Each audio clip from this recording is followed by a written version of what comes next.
कुरान के सच्चे सिपाही नहीं है, उन नीतियों के रहबर नहीं है, उन नीतियों के पोषक भी नहीं हो सकते।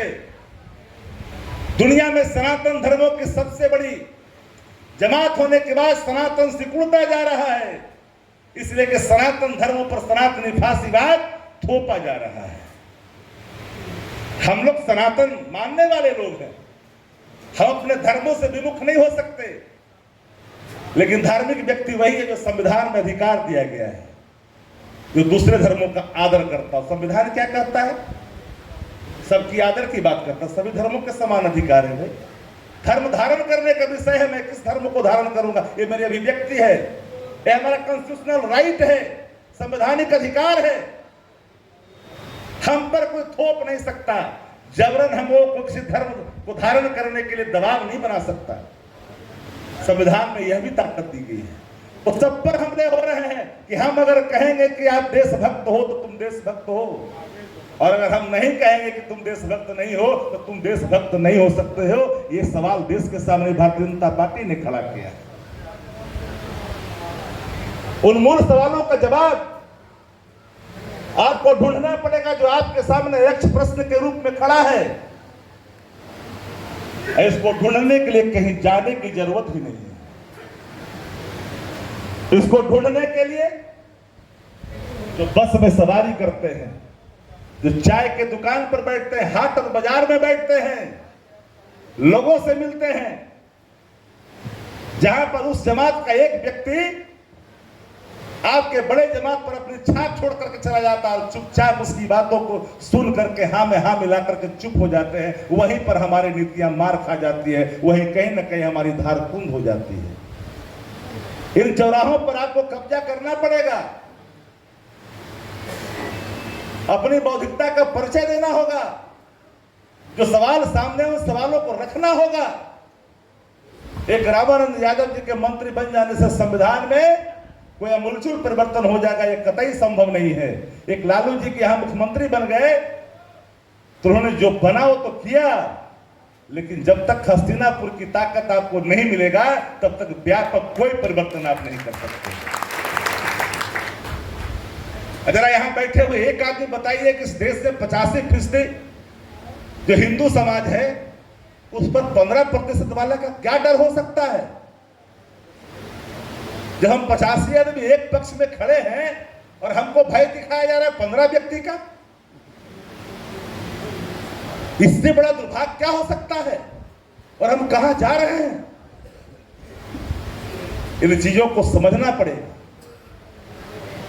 एक सीख जरूर लीजिए उन लोगों से, उसके कार्यकर्ता कैंडिडेट नहीं खोजता है, याद करिएगा।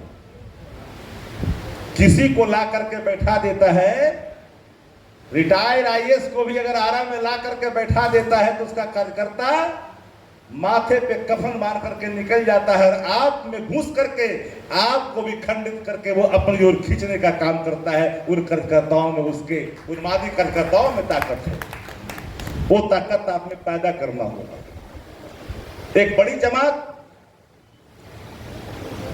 के रूप में आप हैं देश में। क्या कारण है कि भगवा संस्कृति का असर दक्षिण भारत में नहीं दिखा जाता है?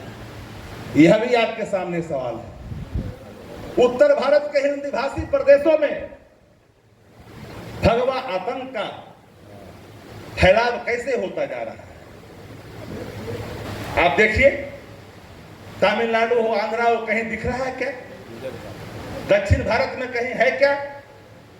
दक्षिण भारत में कमजोर है और उसको मजबूती मिली है उत्तर भारत में हिंदी भाषी प्रदेशों में।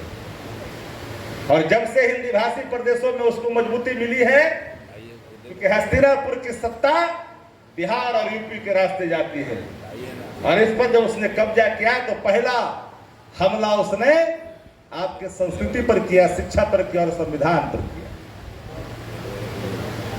400 से अधिक यूनिवर्सिटी होने के बावजूद भी हम लोग 15 से 20 पद के लायक है देश के अंदर में। इस पर चर्चा तो कोई नहीं करता। एसटी एससी, पिछड़ा से पिछड़ा, पर का कितना भीसी पूरे देश के अंदर में जरा पता कर लीजिए। 90% से अधिक सीटें खाली है दलितों के, पिछड़ों के, पिछड़ों के। आपका कोई नुमाइंदा वहां पर नहीं है, आपका प्रतिनिधि वहां नहीं है। उन संस्थाओं में उसका एक आधिपत्य है जहां से सब कुछ जारी होता है, चीजें लागू की जाती है।